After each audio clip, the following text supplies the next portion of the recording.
Five Nights at Stephen's, Chapter 2. The next day, midnight had rolled around and the Gems were prepared to leave for their night shift. Stephen was coming along as well, wanting to do what he could to help. The Gems used the keys given to them to let themselves in, and walked down a long hall into a small office. There were two vent entrances with lights able to be turned on and to shine into the entrances. There was a tablet which gave access to a network of security cameras. Each one could activate a flashlight to shine into the corresponding rooms. The office had a flashlight to shine in the main hallway as well. The camera tablet. He found the button that allowed the flashlight to shine into whatever room the camera looked at.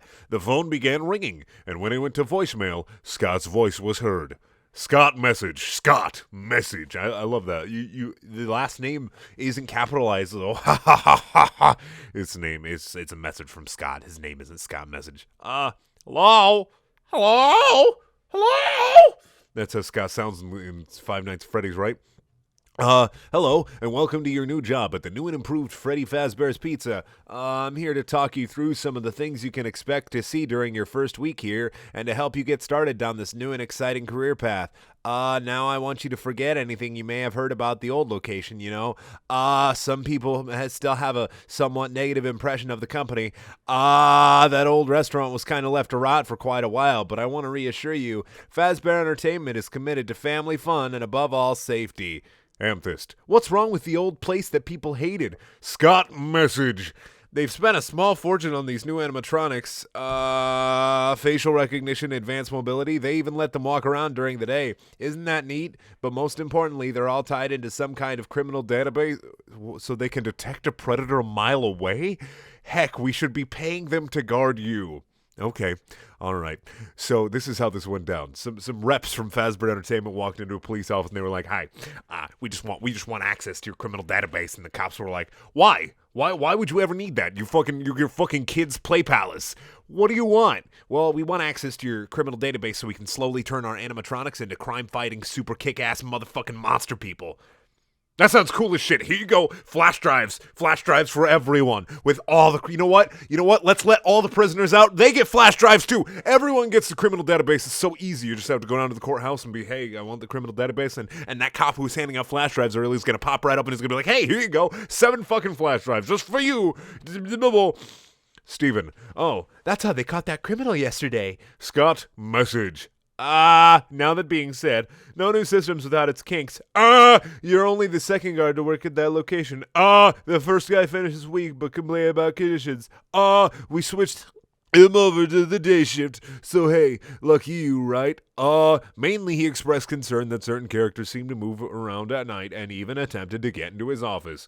Now, from what we know, that should be impossible. That restaurant should be the safest place on Earth. Amethyst. Then why did the old ones try to kill us yesterday? Scott message. So while our engineers don't really have an explanation for this, the working theory is that the robots were never given a proper night mode. So when it gets quiet, they think they're in the wrong room, so then they try to go and find where the people are, and in this case, that's your office.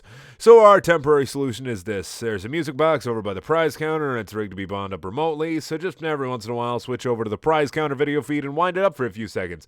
It doesn't seem to affect all of the animatronics, but it does affect one of them. I don't think he said in that entire paragraph. I'm so proud of you. Pearl, one of them. Scott message. God damn it, Scott.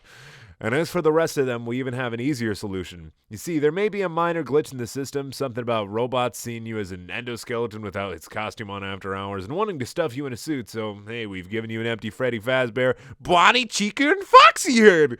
Problem solved. You can put them on any time and leave them on for as long as you want.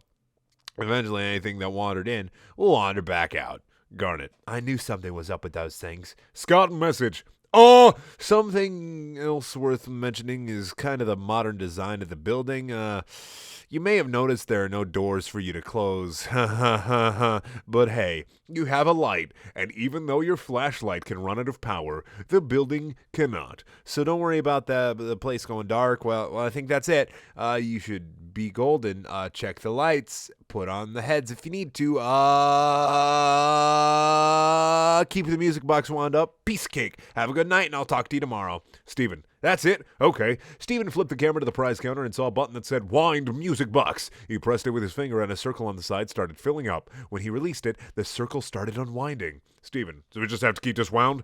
Pearl, why did we even come here? Amethyst, because you cut off one of the robot's arms. Garnet, don't worry, we'll be fine. Pearl, fine, there are killing machines on loose, and I can't help Steven, because we can't leave. We can't battle the machines, or we'll get in more trouble. Steven, so I'm confused. They activate at night, thinking they're in the wrong room, finding where people are, and that's our room. But when they see us, they think we're robots without suits on because it's after hours and they try to stuff us into a costume. Amethyst, which is bad on a number of levels. Steven flipped up the camera and saw New Bonnie had left his post. He switched over to party room 3, flashed the light, and saw New Bonnie was standing between the tables with his guitar. Now Freddy and New Chica remained stationary. He flipped over to the parts and service camera, and when he flashed the light, he saw the old animatronics sitting in locked positions.